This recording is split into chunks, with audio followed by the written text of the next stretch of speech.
Hello, and welcome back to the Monte and Wolf Show. I'm Monte. With me is Wolf. I know, very creative name because we still couldn't call it KFE like we wanted to. YouTube and it doesn't like our profane sense of humor. All right, Wolf, what was your favorite part of this week of LCK of League of Legends? Honestly, it was a pretty generic and not that exciting week. But I will say maybe Hanwha Dplus game 3 was really hype. Aiming's Zhonya's timing, being a big topic of discussion afterwards. I felt like it was the first time in a long time at the LCK that we actually had real good discussion. We were talking to the Korean commentators, we were talking to each other. The T1 KT like telecom war game 3 as well. Like there was a lot of discussion amongst our talent team about what should have happened, talking to the Korean casters about like why, what they should have done into the Caitlyn Lux, like should they have picked Blitzcrank, what should they have actually done, and there weren't a lot of great options, but it did spark some discussion, so that was fun. Because most of the time, in the LCK, we do have some tier listy weeks, which this by the way was one of them. But like sometimes there's not really much to talk about in terms of like cool upsets or matches that ended up being like very fun to watch. This one had, I feel like those two games, like game 3 T1 KT and game 2 was pretty interesting, and then the Dplus and Hanwha series ended up going the distance, very close. I'll say it, and I think it's crazy. Maybe it's not crazy, but some people will say I'm crazy. I felt like Viper's performance this week makes me feel like I'm ready to have the conversation about Viper MVP. I'm ready to be like, yeah, I think Viper might be Really? MVP. Because like the thing about Viper is like he had some rocky games versus Dplus. That's the thing. Like he bounced back, but it definitely wasn't the last 2 weeks of competition from Viper. Viper's game 3, his early game was a little bit, there was some shaky moments, but his performance on the Zeri when they didn't have full control and his poke, I mean he turned Zeri into a more efficient poke champion than the two poke champions in the enemy comp, the Kai'Sa and the Jace. Is what we like to call the extendo beam. I don't even know what the real ability is called because we always call it extendo beam. But his like beam that he shoots through a wall and it extends. Right. Extendo beam.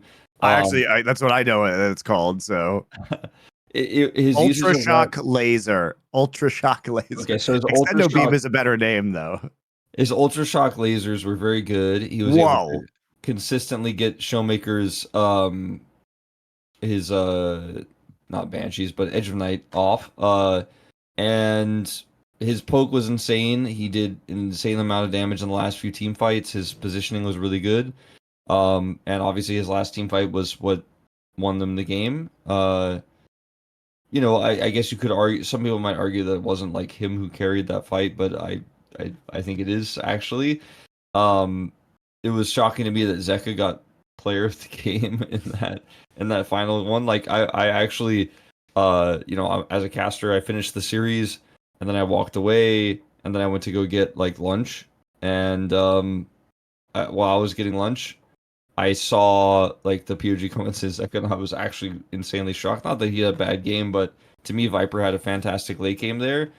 Aiming also looked really good in that series, and that's kind of hallmark aiming is like, did he throw the series? There's like a three question. Did he throw the series? Like, no. Did he just do a bunch of consistent DPS and he didn't pop off? But he did well enough with the money he was given because he's always given all the money. Or did Dplus like give him all the money and he didn't perform, right? I felt like in that third and final game where he was on the Kai'Sa, his performance individually was amazing. Like he actually looked really good. He ended up getting player of the game in the Kai'Sa game one earlier, but that was just like him being a passenger to Showmaker's LeBlanc ride. But in that I third disagree game, with that characterization. He was oh great. come in on, game he just fucking pressed R and then pressed Q. You have to like, know in the when to team press fight. R. Oh, okay. Come on, but like, let's be real. Like, was his game 3 more impressive or his game 2 more impressive? His game 3 was way more impressive. Yeah, he lost, but he actually played incredibly well. Had to make some incredibly tough decisions. had to ult in at the right times, had to Zonias, etc. Whereas in game two, like the game was like 100% won. You just pressed R and then came in and pressed Q sometimes. Like, I mean, it wasn't like not impressive, but it was. I thought Showmaker was actually the player of that game because he actually controlled the map. He was the one putting the map pressure on when they took the turrets out and harassing the enemy team and putting a deep vision in and stuff like that. And aiming was, I felt like more of a passenger in that game, which was weird to me that people like really championed aiming more in game two, where he just, again, followed up on some of the engages. Whereas in game three, he had an incredibly skill intensive Kai'Sa game and looked really good, even though they lost.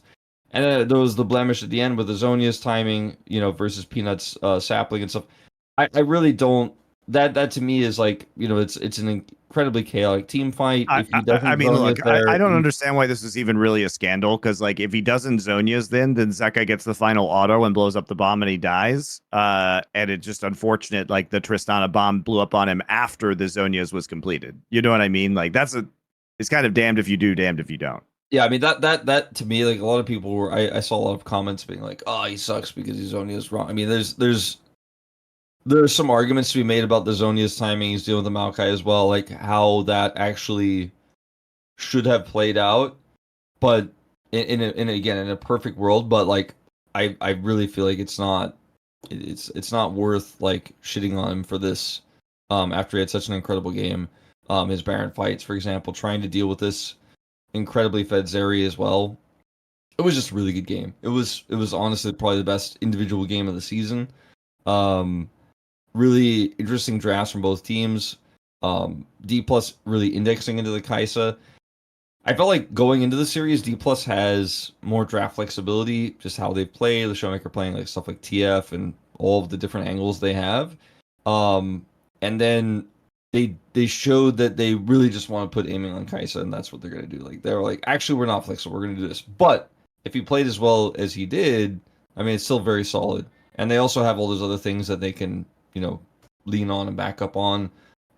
So I felt like while going into the series, I felt like I was very confident in my Hanwha Pred.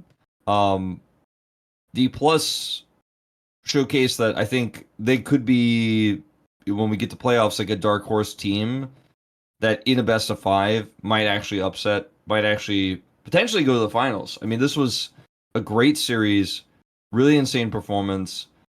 This is not a fluke that Dplus is just like this high up in the standings. They're actually just really good. They're our third best team, but on their best day, they could be the second best team. I mean, I think it's interesting this week that we had actually one of, I think, the more exciting developments is not only a decrease in Tristana priority with the new patch, which is very welcome, although still unfortunately popping up from time to time, right, Wolf? But I think what's fun is we're actually seeing teams more diverse in terms of their play styles. Like we have Hanwha, who's like pushing really more aggressively, as we might expect, into like Ivern compositions, which is super exciting because that's been a champion that's been really underutilized in Korea relative to its power, and also is uniquely suited to Peanut and kind of his mind for pathing, right? And Hanwha, playing a lot of these AP like more controlled junglers like Maokai or Ivern. And that's been super fun. We also have Dplus. Like last week, they were busting out the AP Twisted Fate, which has been the Showmaker special. He's the only player in the world who's playing this AP Twisted Fate in the mid lane, and he's winning games with it, which is fun. But also, to your point about aiming in game two being cleanup, well, part of that is they are running a dive composition, right? Wukong has been occasionally cited in LPL, but it's been a champion that hasn't really, it's been fringe meta. It's a little tough pre-6, like doesn't really have good gank pressure pre-6.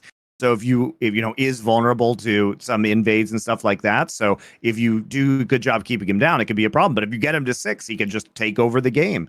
But honestly, like having the LeBlanc, which is a champion that's been banned against players in the LCK, but hasn't seen a lot of play, and Showmaker is a obviously historic LeBlanc player. And so having him back on that, having aiming on the cleanup duty for Kai'Sa when you have this backline pressure of Rumble, Wukong, and LeBlanc, as well as, the support Poppy coming back and Kellen having some amazing games on that. So it feels like Dplus has their own identity. And T1 Also, to this point, going back to their kind of core identity, Caitlyn Lux making a return as a Zeri punish pick. This is great for T1. They know how to play this. They're probably the best Caitlyn Lux team in the world. It's really cool to see them bring it back as an answer. They're bringing back, the Draven as well, which has been a long-time threat from Gumayushi. So it feels like we're seeing more unique styles for some of the top teams developing. And that is good, because it was just a lot of like quirky Trist garbage for a while, and every team kind of felt the same.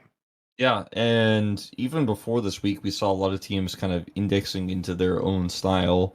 BNK even going back to like Vi picks and dive. Sure. So I mean, KT even played like the Seraphine bottom, like AP Yes. Seraphine, which was really cool and quite unique. So we were heading towards team diversity in terms of compositions, and just kind of each team being like, this is what I'm good at, and that looking good for teams instead of just being meta slaves, which is how the LCK always is, which is boring and terrible. But then yeah, this week really with the Tristana nerfs, I do feel like solidified more of that, because you weren't in Tristana jail where you make one mistake, this extremely volatile mid matchup just becomes unplayable, and then Tristana just like two shots turrets and the game is over. Just side laning and just getting free 700 gold from tier 2 side lane turrets. Yeah, very fun. It was stupid and boring, and thank you, Riot, for fixing it. And it's not even like, at first I thought it wasn't going to be enough, but it is enough to push her out of the meta, the Q nerfs. And not only is she pushed out of the meta, but she's still relatively viable. Like, she's no longer like a must pick, but she's still actually relevant, which is what I like in terms of balancing. You don't have to just remove Schröder from the game because he was oppressive because his lane stats were busto, and then they just were like, no, he's not in the game anymore. Well, I think they didn't want Skarner to be a top laner. But the problem with Skarner is that he feels really clunky to use. So if his mechanics are like kind of scuffed, even with the new version. I don't know if that's a consequence of the design or the engine or whatever. Like, I like the theory behind it, but he's just a champ that feels bad to use. So unless he has like he's like overbuffed in terms of his stats, he's not really, I think, going to be viable, because his mechanics aren't consistent or like, feel smooth enough, honestly. You mean like his E, like his E, his Q, like all these things just like feel bad when you're playing him, and like are really clunky. I think his R even, honestly. It's really interesting that you say that, because I played a bunch of Skarner games after the rework, and there were many times where I thought I like was clearly gonna flash impale somebody, like just a single target. Yep. And then like the animation does take, like, there's a little wind up. It is very weird, and then going through walls and stuff like that, and the turn radius is very wonky. So sometimes you feel like you were definitely going to push somebody in the wall, or like you thought you were going to get through this wall, but it kind of borks. But the pro players seem to be quite good at it. Never mind. Like in LCK, there's never even. In LCK, really? in LCK, there were definitely some big whoopsies. But there were also like some good, outplays and flash. I mean, the fundamentals of his kit are obviously fun and strong, and I really like the redesign. It's just like, I don't know why. It's just like janky. He's just janky. I had to say, like, you know what, like, when I remember the best plays on Skarner in the LCK, I'm like, yeah, no, they were good at it. But then I think about the rest of them, and I go, oh, actually, no, they didn't figure it out. There were definitely some big misplays and some really exactly. I think it's just the consistency with the executing his kit is weird. I do think that if you need a tank jungle, he's still viable. But he just doesn't, because of his like changes to his max health damage and stuff. Like he doesn't actually just default win lane against everybody, which was what he was doing before, which was dumb. Oh yeah, clearly he needed to be nerfed. But yeah. I'm just saying, like, I don't know how you fix Skarner without fixing like the jankiness of his mechanics, because that's what's holding him back. Because your choices are either you fix the jankiness of his mechanics, or you like overbuff him to where he's super oppressive in lane. I just don't know if the jankiness is like for pro play is really a huge issue. Like teams need to just figure it out. I don't But think you can because it's just inconsistent. It's like inherently inconsistent. I mean, yeah, I do think it's kind of janky, like I said. Like with trying to do some of the flash and pales and stuff in solo queue, I was unable to do. But I feel like it works okay, right? But I think his ganking power, his rotational power, because he can go through walls, like his speed of rotation is quite good. And we've seen him in challengers, and I think he's even been played in other regions as a jungle pick. But you know, my point is Tristana was not like, okay, this is just removed from the game now. We did it for you. It's like it was not the Twitch chat like we did it for you Twitch chat like no more Trist, like it's okay, she's out of the game. She's still actually viable, but not a perma pick that literally does everything all the time. I mean, So good I job, think balancing. Tristana should be viable because I mean, this has always been the case even before they changed Tristana, like going way, way back. But doing siege and fast push compositions with Tristana is inherently interesting. It's just when the problem with Tristana was she created pressure in mid lane, got a bunch of gold from side leaning, could not be ganked and outdueled any champion in the game and got resets in team fights and provided the janitor role. Like she can't do all of these things well. Like she Yeah. needs to have some level of weakness, and that was really the issue. I think to me she became this 80 version of Azir. I need to actually look up the stats on Azir for LCK at least specifically because I feel like he has to be by far the most picked champion in LCK by like a huge margin. Like I feel like second place won't even be close. I don't actually have that factual data. But Azir does too many things, right? He's got an escape, he's got engage, he scales, he's oppressive in lane, they nerf it, doesn't matter. Tristana felt like she was that because she was oppressive in lane, but she also has this insane buffer escape that can get out of almost any CC and can also avoid CC while winning trades in lane, being an insane DPS in team fights, while also having side lane threat. Like there are a few champions that just do too much, and she with the 80 carry items right now and Flicker Blade and stuff, she was just doing too much. She did too many things, and Sure. then they were like, all right, let's turn down her lane oppression, but she still does all the other things. She's still tough to gank. She still is a side lane threat. That's cool. Like she has the early game weaknesses and isn't as oppressive, but still can be utilized well.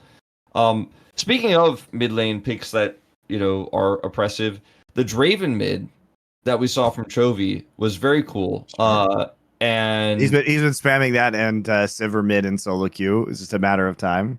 it's very good into Quirky though, like similar to Lucian into Quirky with the burst damage that he offers in those like quick trades in the early levels. It was really smart, and obviously you can farm a ton of minions in mid lane and then get cash outs. And the execute he had on the Cassante was really funny. Uh, it- he um he's very very good at a lot of different champions, and that was a cool pick to me that where Chovy got to actually go, hey, I'm not just a fucking Tristana bot this season. I'm not, or in his case, a quirky bot. I'm not just a quirky bot. I don't just play quirky every game. I have other answers to other players' quirkies. It was a cool draft tech. Kwangdong are in full collapse as we kind of warned people like that might happen. They might have like a struggle in the round two. We were like, oh, Andil, he's probably just gonna get subbed Well, out this was a hard randomly. week. This was a hard week for them, Yeah, to be but like fair. it was a hard week last week and the week before, Monty. Like Quantum is in free fall. They might not make playoffs. I'm just putting out there. I like how they only get one good round robin in the last two splits, and then they just die. Yeah, that's what they do. That's what they and then the Andil gets pulled out like every time. And they just Which sucks because like Ando when he's on form is very yeah. good. No, we don't even understand it. It doesn't even make sense, but um I don't want to talk about it too much because we all knew it was coming and it's probably somewhat related to coaching and somewhat related to burnout, but Yep. Kwangdong just going from being exciting team to bottom three team form wise is it's sad. It's happened twice in a row. It's happened in other seasons as well, but I don't know. It's not fun, and I had to cast that Gen.G series, and it was not enjoyable. It was cool to see Chovy play Draven. It was not fun to watch Cuz play Zac into Draven and Israel. I will say that was not fun. That I did not enjoy that part of it. I enjoyed the Gen.G part, so I didn't enjoy Cuz trying to. He was like, "I'm jumping in," and Ezreal's like, "I have Arcane Shift," and he's like, "Ah, shit! I don't know why I picked this champion." Well, tough to beat Gen.G right now, unless you're top esports at the Esports World Cup. Yeah. They're just too hot, Wolf. Too hot I in the summer. I And do wait, think. wait.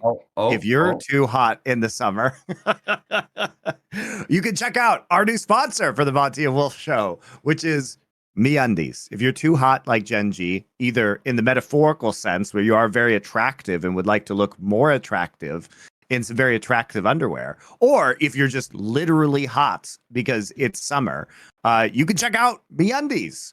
They've got all kinds of different cuts. So like boxer briefs, regular briefs, boxers.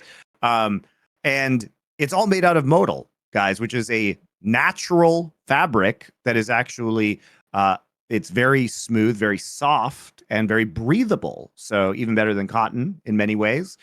So I've bought MeUndies before. They've been great, super lightweight, and really, really comfortable with their micromodal fabric. So very, very good. It's all responsibly sourced as well. So they use partners that care for their workers, so you don't have to worry about that. And you can, if they have the problem-free philosophy. So if you're not happy with it, it's on them. So really no downside to order.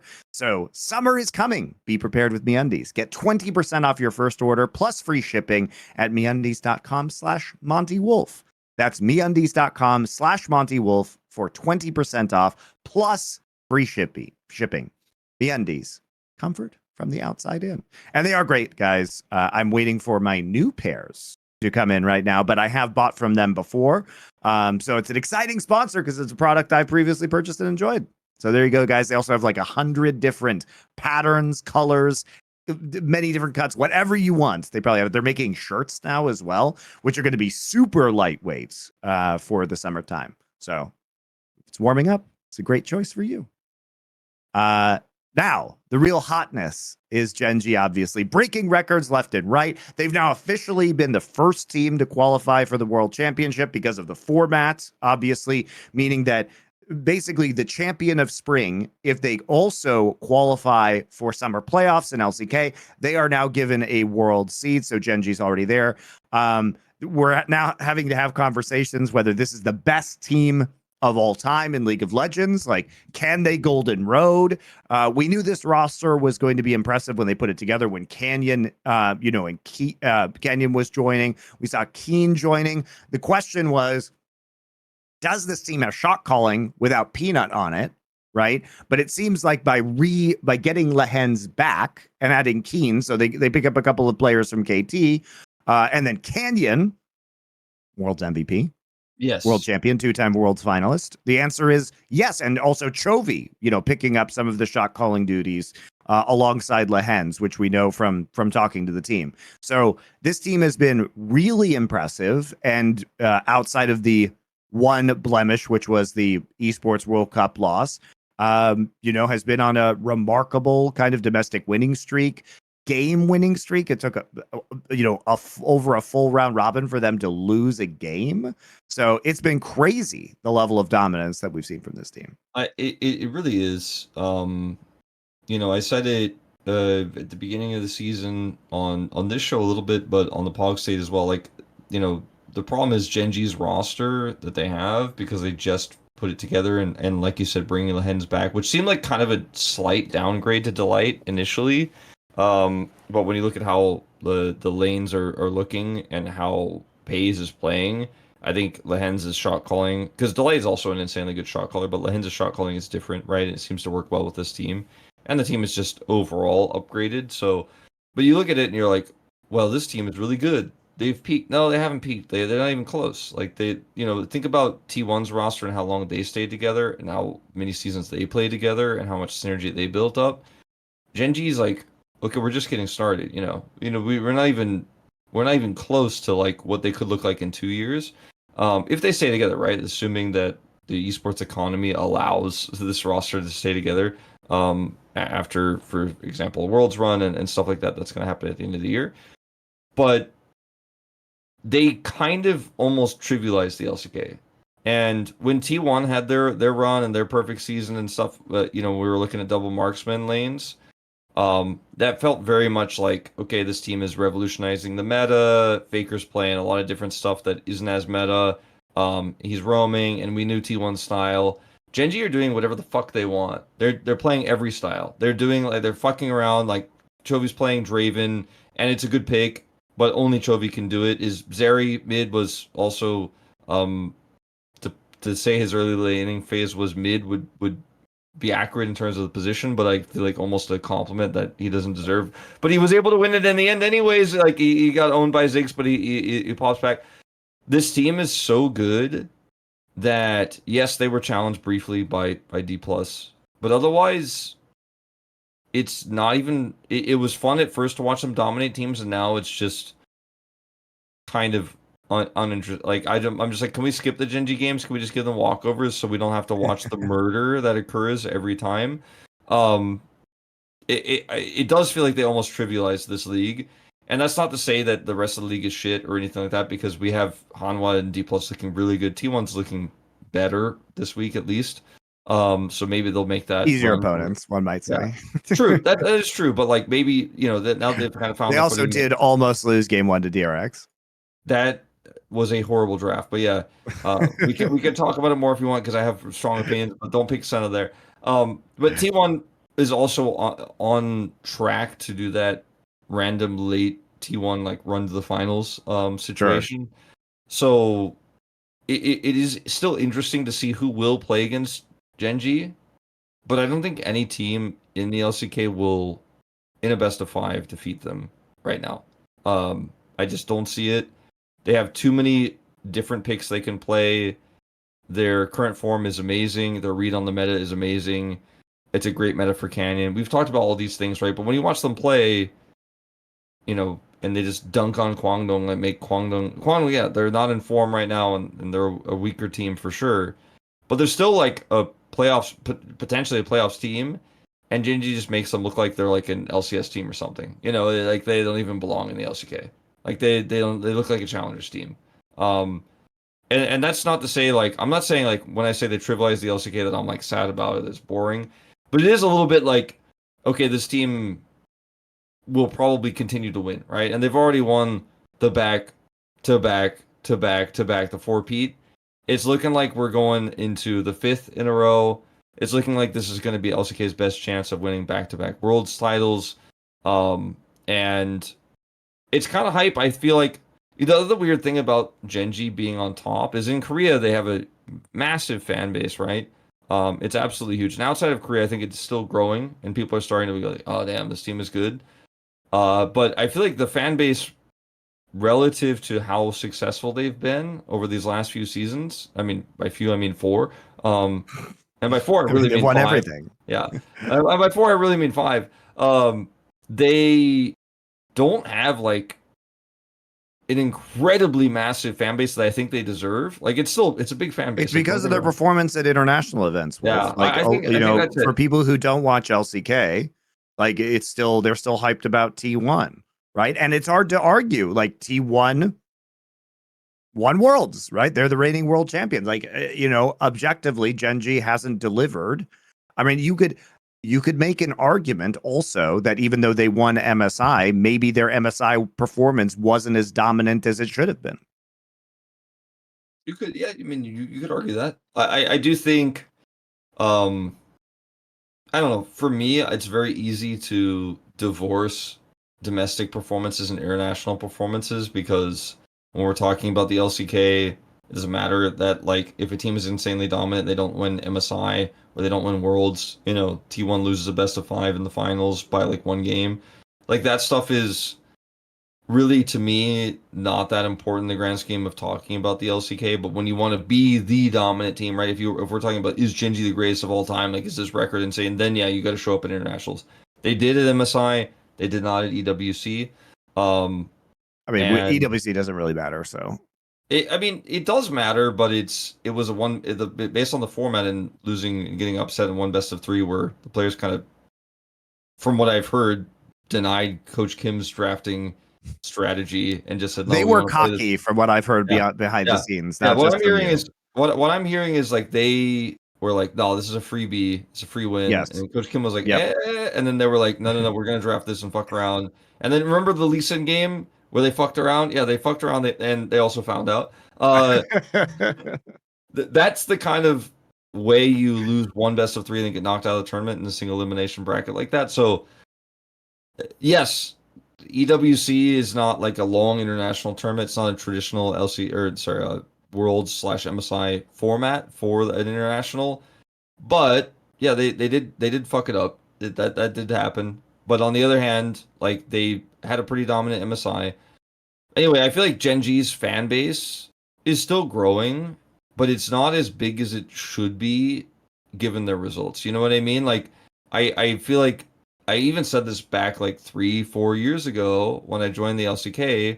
Like, why isn't Gen.G's fan base bigger than it is? They always perform well in the LCK.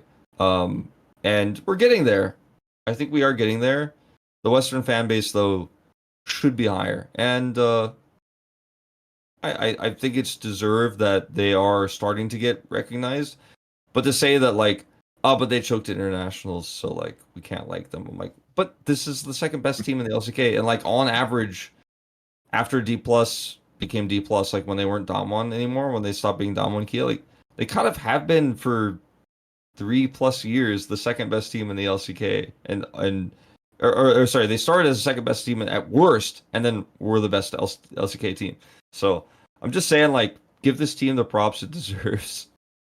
Well, also, I mean, just the narrative, I think, not among LCK fans, but among like plebs, is that Chovy's some kind of choker, despite the fact that this guy has now won like 4 straight domestic titles. Like, how many times does this guy have to put Faker in the dumpster before you realize he's actually good?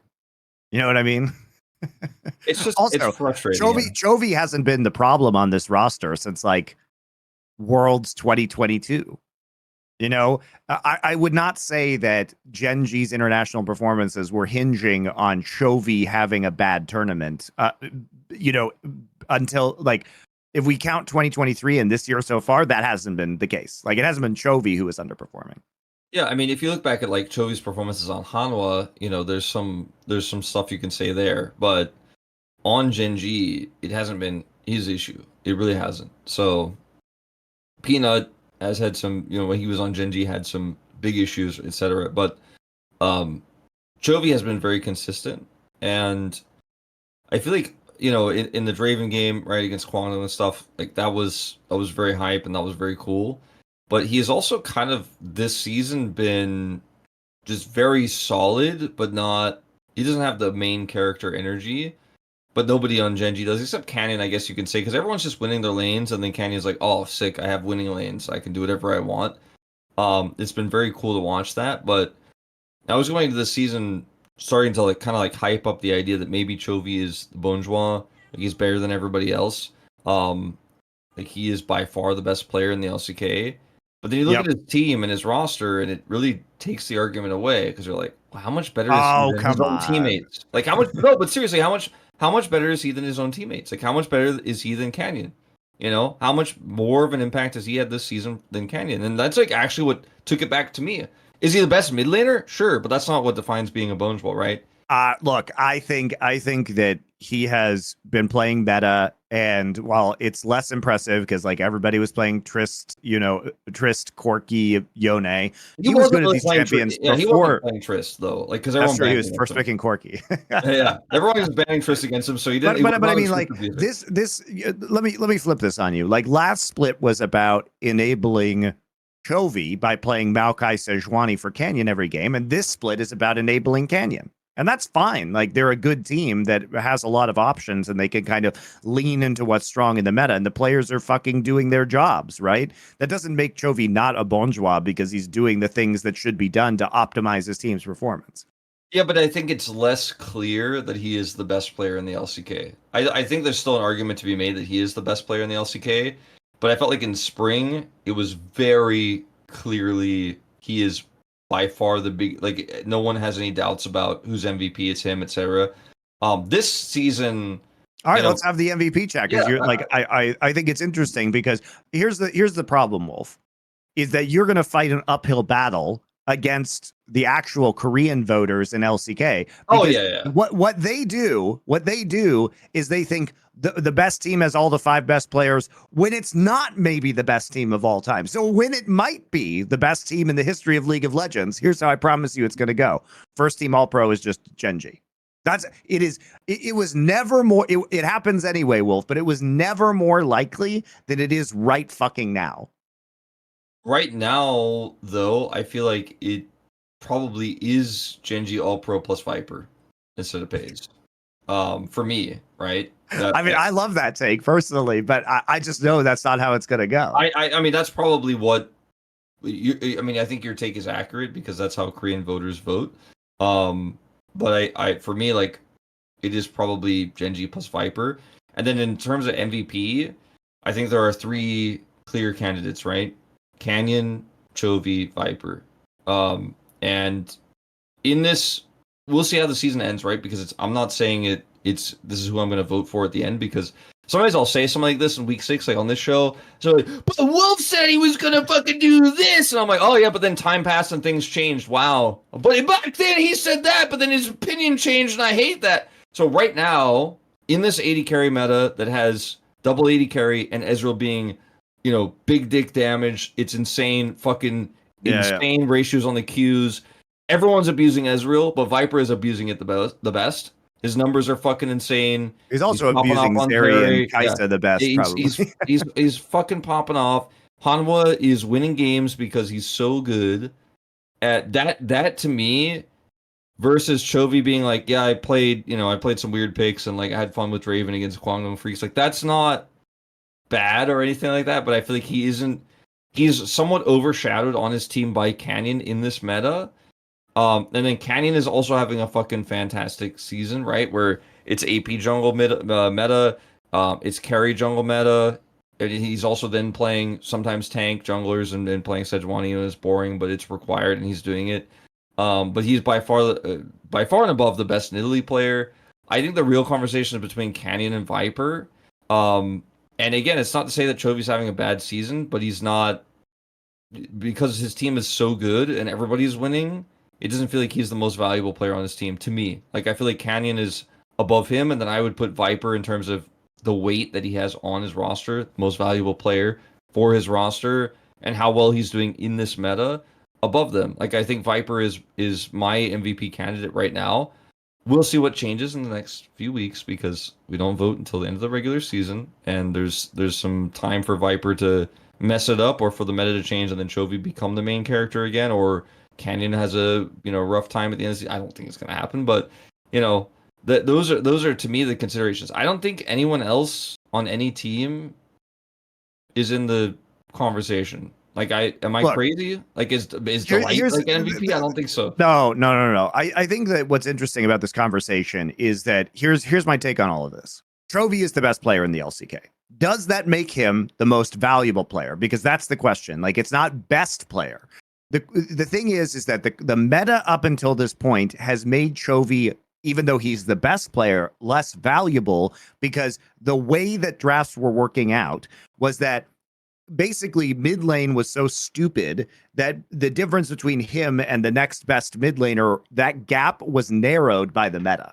It was narrowed by the existence of like Trist Corki. Right. And so is he the most valuable player, especially when they clearly have been playing towards Canyon's skill set, and having Canyon in your team is actually, he can make a bigger impact because of the kind of player that he is like a carry jungle, like an AP jungle expert. Right. And then the next question is most valuable player the player that you couldn't do without on your team? Like, and the question becomes, is Hanwha the same team if they have a different AD carry? And the answer is obviously no. Like, in terms of pure impact, right? Because if you took Chovy out and put Peanut back in Gen.G, they probably still win all their games. But if you take Viper out, is Hanwha the second place team? The answer is probably no, right? Yeah. So it depends on where your evaluation is. So, like, for me, Like, I understand why you would pick Canyon as MVP, because his separation compared to other junglers within the LCK in this meta, and Gen.G putting the eggs in the Canyon carry basket, has been there. But I don't think that Canyon is a better player than Chovy, if that makes sense. Yeah, no, I think I basically agree with everything that you just said, and I do think that in this meta, Viper has been so quintessential to his team. I think he's had insanely high highs, and I wouldn't call him like a patch Zerg, because he's also shown that in other metas he's incredibly good, right? Like, he's not like Zeka just abusing, the Akali meta and Yone being very strong to like win a world championship. I don't think that's what I would say about Viper, because that's dishonest and that's not true. But because it is a very strong meta for AD carry and Ezreal specifically, and he is popping off on Ezreal Zeri, it just And Kaisa. and Kaisa, yeah, and Kaisa, every now and then. I do think that, like, it almost feels dishonest to look back at the season and not honor him. You know what I mean? Like, even if he doesn't lift the trophy, people think about like, oh, what was, like, if somebody who didn't watch the season Prepare look back. yourself for some massive dishonesty, because I agree with you, but we know how this shit goes, man. We know how this shit goes. Hayes And is also Hayes has been playing well, yeah, but he's not playing. He's not Viper. No, he's not. He's not. Like, that's the frustrating thing, is like, yeah, he's played really well, and then he has these pop off games when Gen.G like destroys Kwangdong, and then Pays plays Ezreal well also. I'm like, yeah, but I watched Viper do it to like the good teams. Yeah, I Pays is the saw best him janitor in the world. It's like I've always said, Pays is the best janitor in the world. He's a really fucking good janitor. He makes sure those team fights are like sparkly clean when he comes and cleans them up. You know what I mean? But he isn't the guy. Like, he's not the main character. He is at best, he is at his absolute best, the fourth main character on Gen.G. Yeah. I mean, in this meta, like, obviously he has a bigger part to play than Keen, but I do agree. Like, I mean, we've talked about this on the show a lot. You guys know where we stand. Pays is very good, but his team is also so elite that his role is not as important as Viper's is and has been. You even have a player like Deft, who clearly is, is Deft clearly better than Pays? Like, no. Like, they have strengths and weaknesses. I would actually lean towards Pays myself, but Deft is not having a good split either. Deft's importance for KT versus Pays importance for Gen.G. Like, you can even make the argument like Deft is more important, right? And that sounds weird to say when you're looking at Pays' performances, but that's the reality. And so when we start talking about MVP and All Pro, these conversations need to be had.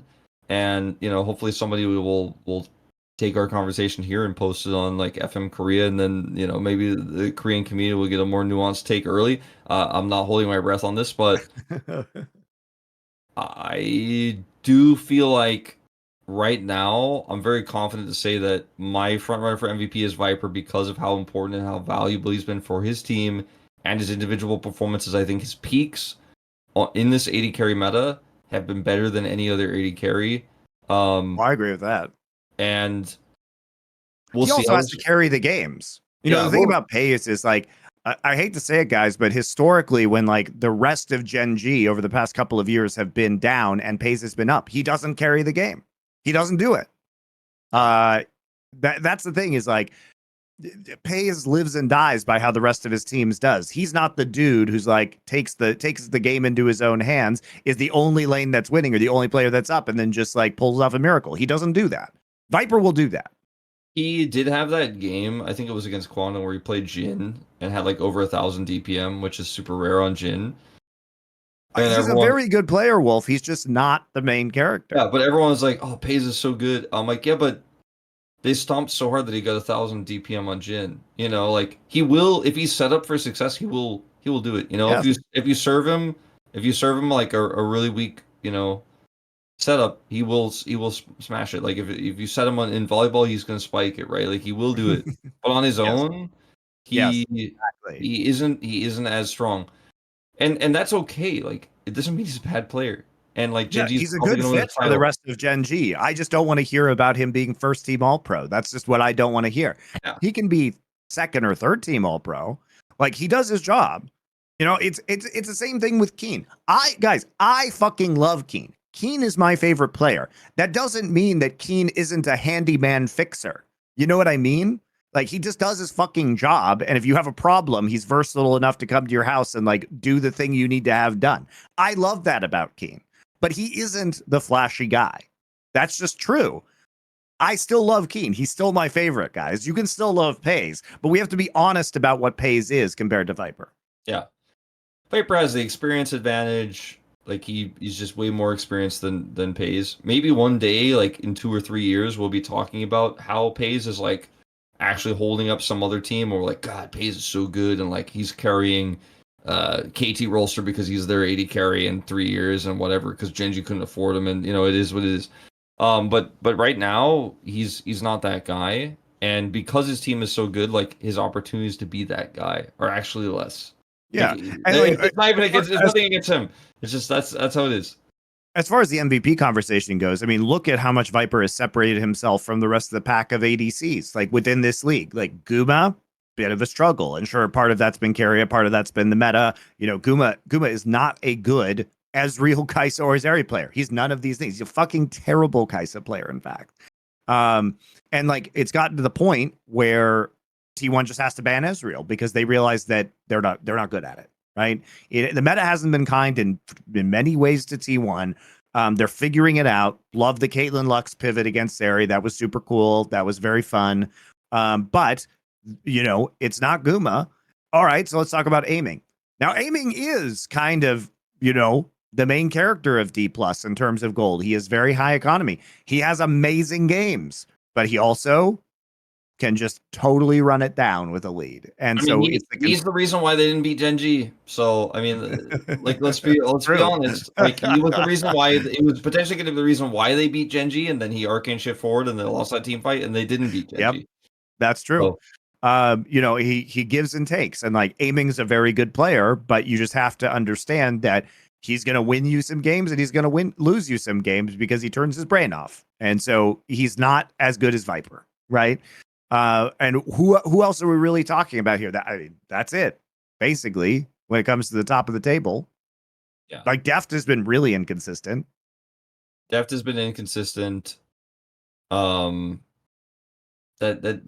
basically it. In terms of 80 carries, right? And in terms of like overall MVP, it's like Viper versus Canyon for me. Yes, and I think some people will make some arguments for Chovy because of his consistency and his champion pool. And also he was the best mid laner in this meta. But I feel like the value is higher for both Viper and Canyon. And again, I'm not ready to say 100% it's Viper, but right now he's leading significantly for me. Just because of his read on this meta, how much he carries his team, how valuable he is, how much you can like learn from watching his Ezreal is kind of insane. Ezreal is a champion that I'm also not impressed by too much in this meta because he has inherent safety. He's way overtuned. The damage numbers we're seeing on this champion, when you look at the post game, every game, are numbers we've never really seen from an AD carry. He's just broken. And he is. And also here, I'll do you even one better, Wolf, is that on 14-14, he's even better than he was before because of the removal of Warmogs as a first item, which means that poke sticks more, which means the buffs to his ult are actually more impactful, which means when he hits you with a Q, you can't just run away and then regen all your HP. Like, honestly, that is, I haven't heard a lot of the people talking about this, but one of the big changes for 14-14 is that because the Warmogs is gone, like poke, which was powerful before that change to Warmogs, where you can't just build it first now on your supports and junglers, poke is even better now. Like that is why we are seeing some of the compositions that we're seeing with like 4 fucking poke champions and no engage. Yeah. No, I think that's a really good point. We're gonna have the discussion in 2 weeks time on this show about like the new patch and what's changed, but at this moment in time, before that comes through, before the changes to the AD carry items, right? Like he's still broken. Yeah. Like, how can T1 win a game where they play a composition of Cassante, Nidalee, Corki, Caitlyn, Lux. It's literally 4 poke champs with a fucking Cassante. But when you get delayed on the Warmogs builds now, guess what happens? Like you know, the poke damage just sticks, and if you set up good siege, it just like overpowers. That was an interesting game that, you know, we glossed over on this show a little bit, but I feel like there were different things that KT could have done to win that game. Like they could have lane swapped, they could have picked Blitzcrank against the Caitlyn Lux. Like when the Caitlyn Lux came in, it was like, oh, this is a problem. And then they just held their ground into it. And Barrel, I think this was a very Barrel decision, right? Based on how he played and how that game played out, where he was like trying to save the game constantly and actually playing very well. But maybe they should have just lane swapped and then Yes. given the Caitlyn, I mean, what was funny about that is T1 expected them to lane swap based on their level 1, and then they just like didn't. Yeah, it was a really fun game to watch because, you know, Perfect had obviously is Mordekaiser that was able to get the pick onto Guma, and like the T1 comp didn't look unbeatable, right? It was just the Caitlyn was too big to fail, and the Zeri wasn't really a champion. But the game was way closer, I think, than the gold showed when you look at the numbers. And that was a really fun game because KT actually, despite like basically playing with one hand tied behind their back, tried everything they could to actually fight and win that one. And T1 didn't have great engage, like they had a Lux. And then Keria was like, okay, it's only me. I'm gonna play an incredibly good game. And then his light bindings were fantastic. His ults were huge. I mean, even his synergy with like Owner was crazy. Like Beryl couldn't stay alive. I think that both KT and T1 are kind of middle teams right now. I'd say T1's probably at the top of the middle teams. But when I watched that game, I was like, damn, if you really boil these teams down, like they're at their core incredible teams. You know, if you put FearX in that situation, they just get fucked. Like, you know, there's no chance, right? Like they're not going to be able to figure out what to do against this Caitlyn Lux, and they just roll over and die. KT didn't roll over and die, but then also some of the weaknesses of that T1 comp they played out perfectly, like from Keria. That was a really good final game of the Telecom War. The other 2 games were like relatively forgettable, but the third game was really fun and really interesting. So, I mean, the Seraphine game was fun from like a scientific perspective, but the third game was really quite something. So I wanted to give that game a shout out. We didn't talk about it too much, but Keria is looking better. Like he was having a rough few weeks. Faker was having a rough few Tristana games. And yes, I do agree with you that Guma, this isn't his meta, but Keria looks to be back on individual form. Zayas is back on individual form. Faker can just play AP champions and not play AD now, so that's good for him. And I do think T1 will likely, based on their trajectory now, end the season in 4th place. And I mean, in regular season, I think that's where they're at. We can talk about the standings and everything too, because it's actually super interesting. So obviously B&K FearX is now, after their easy week of beating Nongshim and Brion, they are now in 6th place and have knocked Guangdong Freaks out of playoff position. T1 is 1 game ahead of KT Rolster. So that was, you know, a battle that we talked about was coming this week, and that the winner was going to, you know, take that 4th place spot. It does seem unlikely, though, that a team is going to eclipse T1 at this stage, although strength of schedule for T1, like basically next week is super hard. They play Dplus and Gen.G, but after that they play Nongshim, Brion, Guangdong, and FearX. So they've got the rematch that they lost the first time to FearX. So it feels like probably you go 4-2 in that stretch, which is going to be, you know, probably enough to secure them that 4th place. Especially since KT has a harder schedule than them. KT really needed to win. KT really needed to beat T1. Yeah. I mean, it's a really tough week next week for T1, and they have Dplus and Gen.G. Gonna be banger matches, though. Those are both really fun. Should be bangers, just because I think at their peak, T1 really plays both these teams close. But if they get bopped, which might happen, I don't expect it, but if they get completely bopped, and then they lose their confidence in the bottom lane again, then like that could be the thing that sends T1 a bit of a spiral. But it was a really good week from T1 to me to showcase their dominance again. It made me feel like those matches are going to be interesting next week. And honestly, on paper, looking at the rest of next week, those are the only really big matches. I think KT Hanwha will be interesting, but for the most part, it's really T1 Dplus, T1 Gen.G. So I've got my eyes on it. You know, I do feel like if there's an upset win for T1, like if T1 upsets Gen.G, which I'm not going to predict, but if they do, then the season gets more interesting again, and like our expectations and kind of the feeling that maybe we still get the T1 Gen.G finals because they do bounce back, they ramp up. You know, if they do get that upset win, I feel like people who are saying that will feel really confident in their prediction. Yeah. As for the rest of the game next week, KT versus Hanwha. Probably going to be a win for Hanwha, but could be interesting. But that Wednesday, T1 Dplus and then KT Hanwha is a pretty big banger, guys. So be on the lookout for that. So a lot of good matches. Big week for T1. Big week for FearX, actually, because they play Gen.G, and we need to know exactly how good those guys are.